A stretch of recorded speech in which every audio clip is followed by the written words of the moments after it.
Greetings, my name is Dean Lail, President of Sapona Plastics in Seagrove.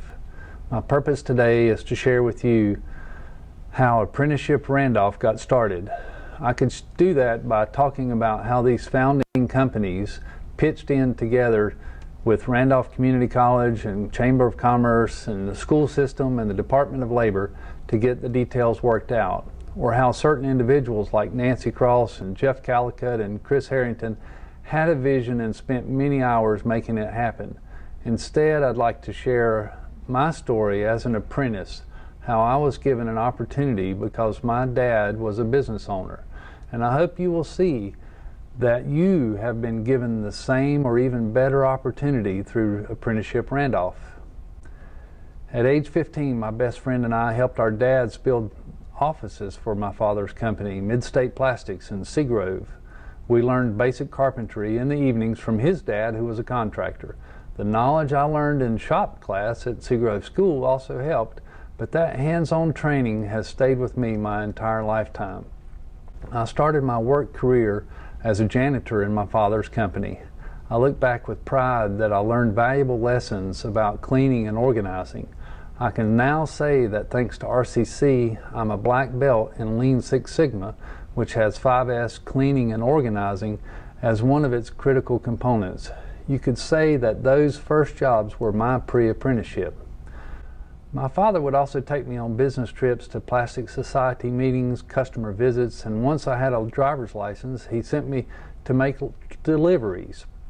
I learned to be professional, dress appropriately, be on time, read a map, drive a straight gear, and many other basics. Building relationships with people and projecting a positive image of the company are sometimes underestimated supplementary lessons we learn by being part of a company. Don't hesitate to get involved in your company and take advantage of the many learning opportunities that might be outside your field. As a junior in high school, I worked on the manufacturing line as an operator on a 4-hour split shift. Many of my co-workers, including Rajan Walker, our VP of Operations, and Scott Allman, our plant manager, and Sandra Lail, our VP of Sales, found this also to be a great opportunity to build a career in manufacturing. By my senior year, I was working a full 8-hour shift after school.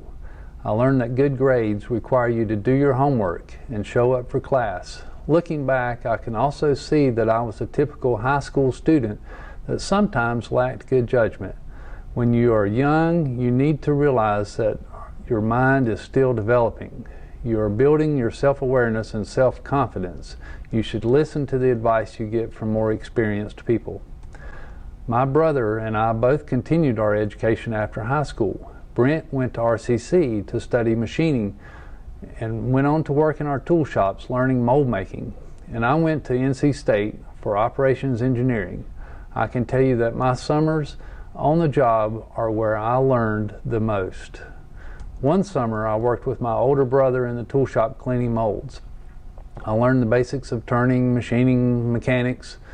I was lucky to have an older brother as a mentor who looked out for my safety and taught me the basics. Every day there were new activities and seemingly slow steps forward over time to build a body of knowledge that would serve me for a lifetime.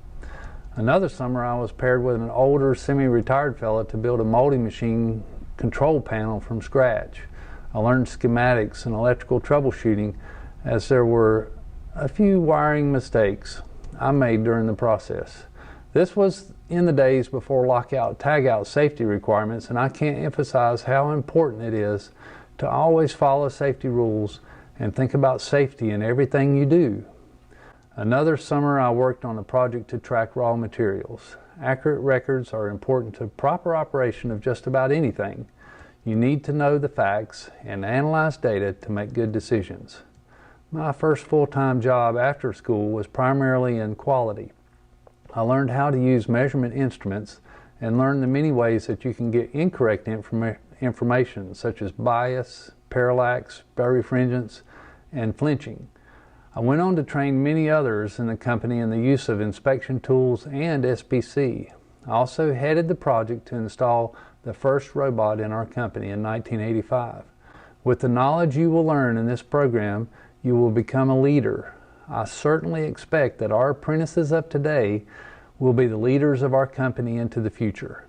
I'm also proud to have been an instructor here at RCC. I taught hundreds of people the basics of injection molding, but I can say that most went on to know much more than me because of daily hands-on experience. So finally, don't let completion of the apprenticeship program be your end. You will continue to learn for the rest of your life. My wife and I went to night school after work for 4 years to get a master's in business. I can't say that having a college degree will make you any more successful, but continuing to learn, learning how to respond appropriately, how to respond to change, and to lead change in others, and to train others, will increase your self-worth, self-satisfaction, and happiness. This program is highly selective, and the selection process makes exceptionally good matches between individuals and companies. Not everyone gets this kind of opportunity. Be glad that you have been selected and do everything you can to make it a success. I'm already so impressed with all of you and wish you complete happiness in your career.